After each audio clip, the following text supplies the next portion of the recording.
What's up, everybody? Mike Walsh here. So this is going to be a bit of a recap and reaction to the main fights from UFC 325, the three that I covered in my prediction video, not the whole card. But before I get into that, I want to give an update because in my video last week, I floated out the offer that I was considering doing in-depth analysis videos for certain matchups. So instead of doing my standard, prediction vids, in addition to that, doing full-blown deep dive tape studies for certain fights. Now I said, hey, people in the audience, if you like the sound of that, let me know, leave a comment encouraging me. And, if I don't get those comments, I'm not going to put in the work. But several people, enthusiastically gave support for this idea, so I'm going to do it. And the first one for that will be next week. It will be the Strickland versus Fluffy matchup. So stay tuned for that. I'm already well into my deep dive. I think it's going to be a good one. So that's that done. With the fights this weekend, I'm going to start low and then work up to the main event. I went 2-1 in my picks, so make of that what you will.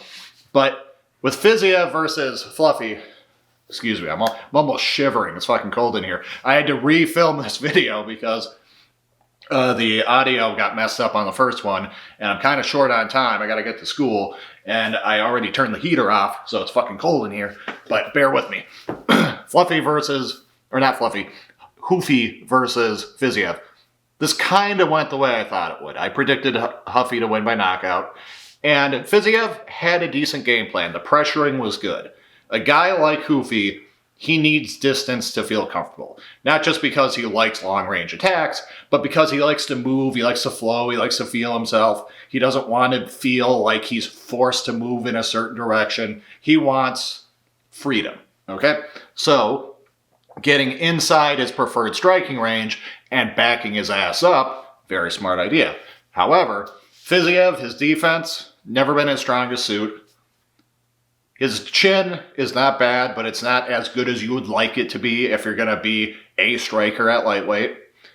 And while the pressuring was a good idea, I still didn't see enough in terms of like low kicks and other attacks like that I prescribed in my prediction video. I didn't see enough of that to really like shut down and defeat a guy like Hoofy. So while Fiziev looked good for the first round, what I kind of assumed happened did happen.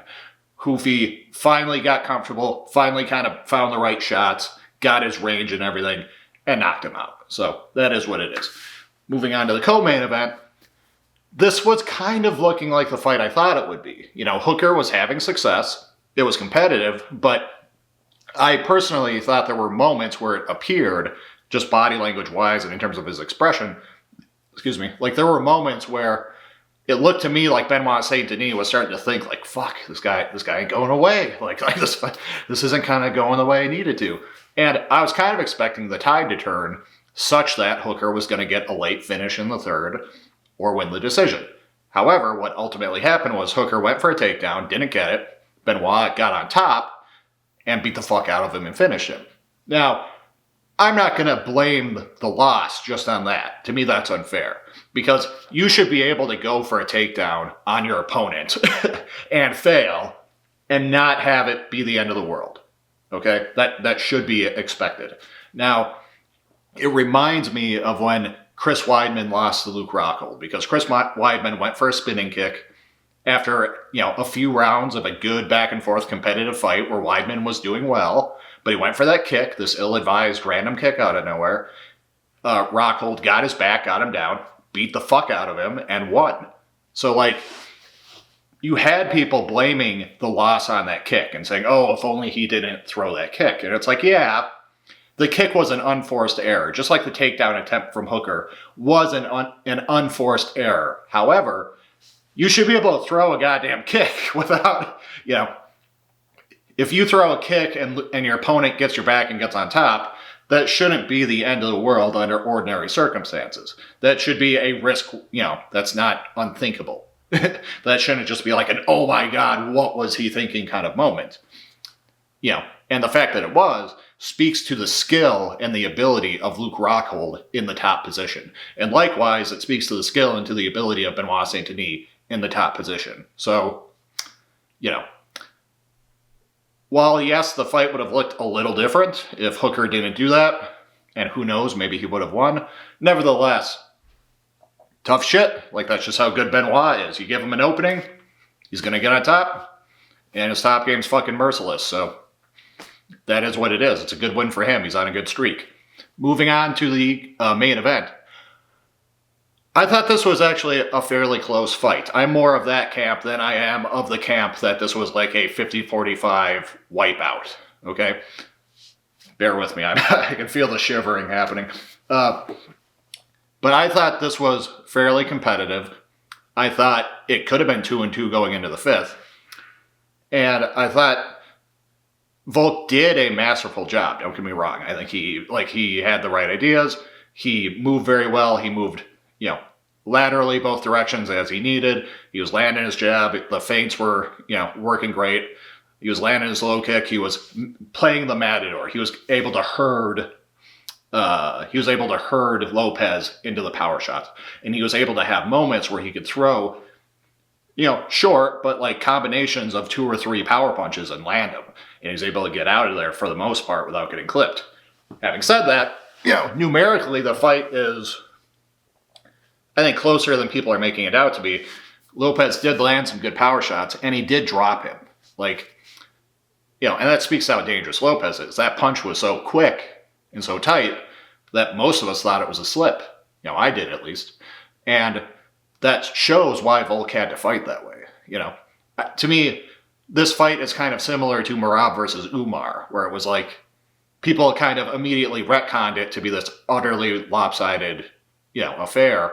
But Umar versus Merab was 2-2 going into the fifth, and the fifth was kind of going Umar's way until Merab hurt him. So, that's not domination in a classical sense. However, with Volk, he was the rightful winner, and this was a masterclass in strategy. The fight itself was close, but it was not close in terms of how prepared both men were. Okay? And this was truly a battle of skill, of craft, of fight IQ, of strategy against youth, size, and physicality. And the former was the decided winner. And it was a feel-good moment because Volk is one of my favorite fighters. The fight itself was not the most exciting thing. I didn't think it was bad or anything. I thought it was more exciting than some of Volk's fights have been. It was more exciting than Volk versus Aldo. It was more exciting, I would argue, than the first Holloway fight. But Volk is not the kind of guy you go to for, bangers. He's had a few, very compelling fights, like the fight with Ortega is easily his most entertaining fight. And the first fight with Islam is a pretty good watch, too. But in general, while he can occasionally, so outmaneuver a person that it turns into a beatdown, like the third fight with Holloway or the fight with Korean Zombie, generally speaking, his fights look more like this. But, he's more like a GSP or like a title reign Jose Aldo than he is like a Justin Gaethje. So, the fact that this fight wasn't as exciting as the main event from last weekend, so what? So what? Not a problem. But as far as matchups going forward, it's weird. The lightweight division is in a weird spot. There's a ton of old guys taking up spots in the top 15. You've got Moicano, you've got Gamrot, you've got Hooker, you've got Chandler, you've got Beneil. And it's I would like to see Saint Denis fight another young contender. And he already fought Hoofies, so it's that's out of the way. I was talking to Rusty in one of the comments from a previous video. He was suggesting that Benoit and Saint Denis fight Arman. I think that makes sense if they're going to shaft Arman. If they're going to keep him out of all the title shots, if he's not going to fight for the belt, not going to fight for the interim belt, not going to fight for the BMF belt, if he's going to be kept out of matchups against the top 4 guys, against Ilya, against Gaethje, against Max, against Charles, then yeah, Saint Denis makes sense for Arman, or maybe even a drop down to featherweight or just sitting out, whatever. But if they're going to shaft him, yeah, I'd like to see Saint Denis fight him. But as far as, other than that, I'm not really sure who you give Hoofi or Saint Denis. I guess let them keep clearing out old guys. I don't know what to tell you. But for Volk, I just want to see him fight Evloev. And we might need to compromise. They might do the Murphy-Evloev fight. Hopefully Evloev wins that, gets a shot. I don't want to see him, fight another action guy who's just getting the favoritism treatment. I don't want to see Volk fight Gene Silva. Yeah, I want to see him to fight Evloev. And, he needs that for his legacy. I did a whole video about that. And as far as Lopez, he's just an action fighter, okay? He's very elite. He's top 5, but he is not championship material. And that's okay. But he's an action fighter. He needs to just fight other strikers like that. Featherweight's full of them. If he wants to go up to lightweight, he's a big dude. Plenty of fresh matchups up there. Have him do that, but I don't really care who you give him. Give him your Rodriguez. Whatever. But that's all I got on that. And again, stay tuned for the first full-blown deep dive. The first full-blown tape study breakdown, which is coming next week for Strickland and Fluffy.